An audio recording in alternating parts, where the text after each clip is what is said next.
Hey, it's me, Mr. Toffee, and I'm with Lewis. We're from Kakuchopurei. We just came back from Thailand Game Show 2022.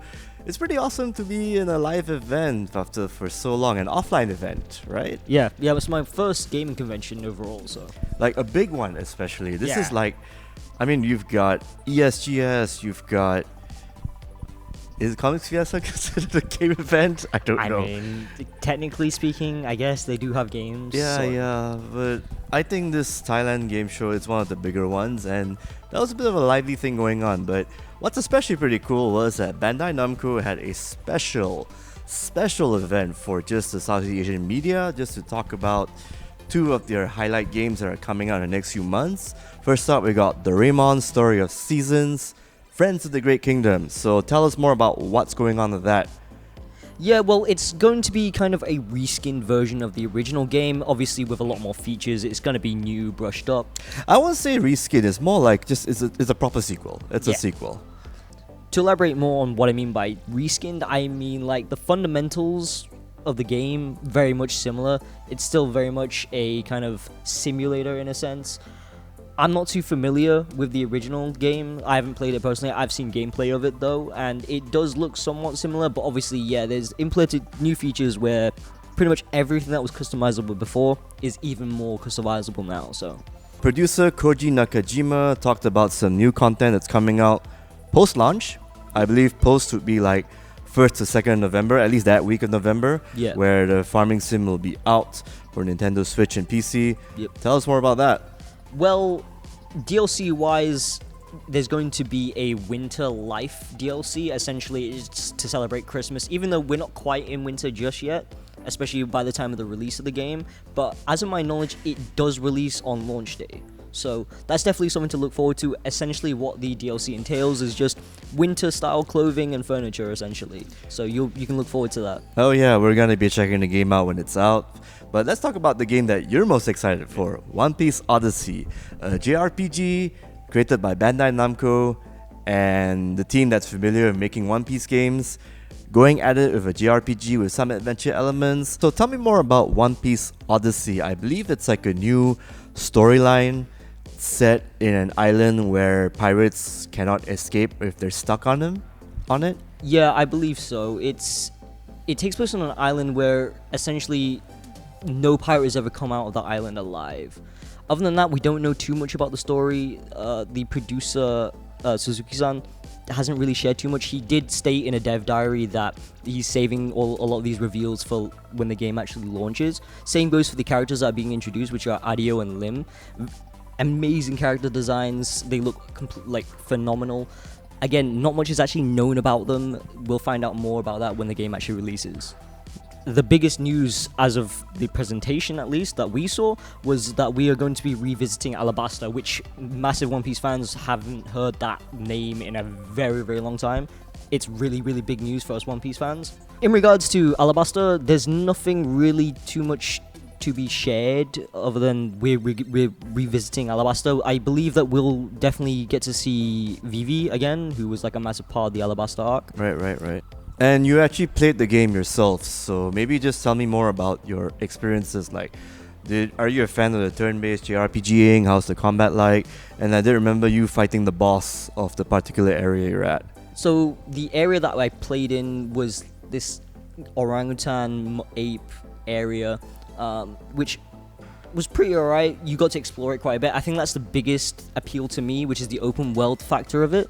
I love open worlds, I love JRPGs in general. It's just the only gripe I have with it is turn-based combat. I'm not the biggest fan of turn-based combat, to be honest. But regardless of that, I'm still definitely looking forward to giving this game a shot. Because, I mean, at the end of the day, I'm a massive One Piece fan. And I'll live and die by One Piece. So I'm going to give it a shot regardless. Plus, you never know unless you try, right? Yep, totally.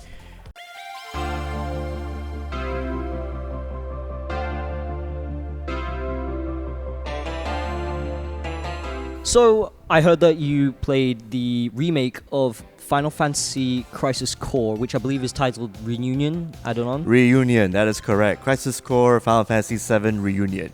or Final Fantasy VII Crisis Core Reunion. Either way, we're just calling it Crisis Core. Yeah. So the game is basically pitting you as Zack, who is prequel character, definitely. He was actually a character in Final Fantasy VII who is integral to Cloud's life, and now we get to see his backstory in this prequel, which we had played on the PSP back in 2009/2010, because it's a very old game on the PSP, and that's a very old classic console. So generally, this is now a port of this game on next-gen consoles, on the PlayStation, on the Xbox, and on the PC. So they're gonna basically they tweak the controls so that it's actually proper for the console it's on. The action is more or less the same. If you have actually finished Crisis Core on the PSP, you're gonna go through a lot of the same beats in this one. You're gonna be in Wutai. I mean, the demo I played was in Wutai, which is a classic location in Final Fantasy VII lore, and we fought a bunch of soldiers and ninjas. And then a bunch of story bits happens with Angeal and Sephiroth, because Sephiroth was a good guy back then. And then I fought Ifrit as the last boss for that particular demo. So the game's combat for the demo is just teaching us how to get through the DMV system. Yes, it's a weird name, I get it.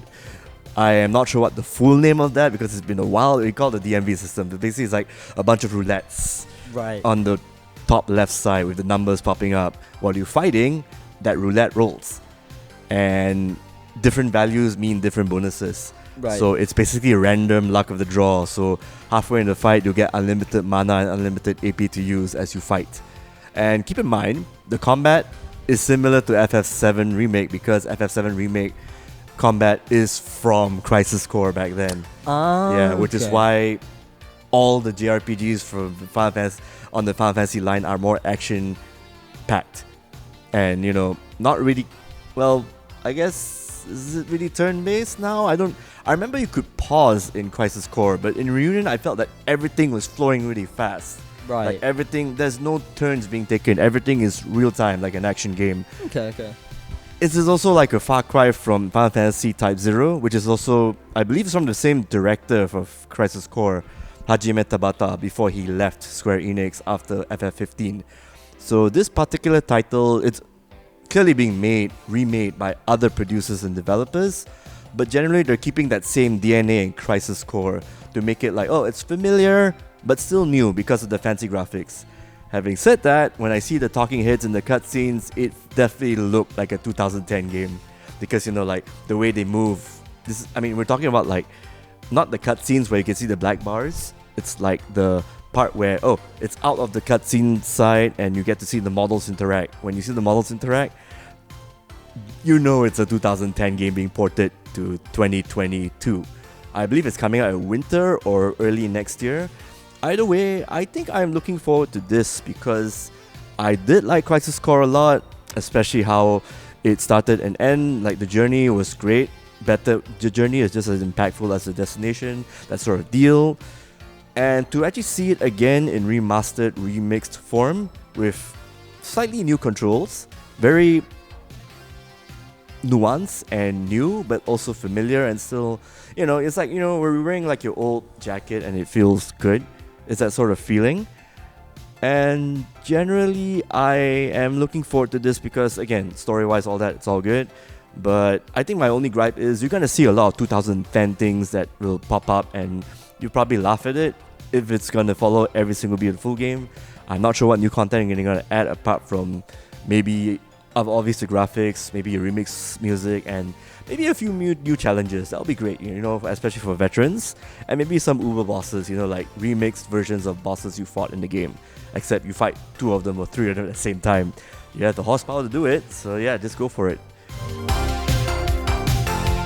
Alright, so this is part 1 of our Thailand game show expose, where you and I were taking a holiday and also just covering a bunch of games. Thank you for watching. If you like this video, do like and subscribe to the little button down there that pops up and all that. We post new content every week. See ya, bye bye.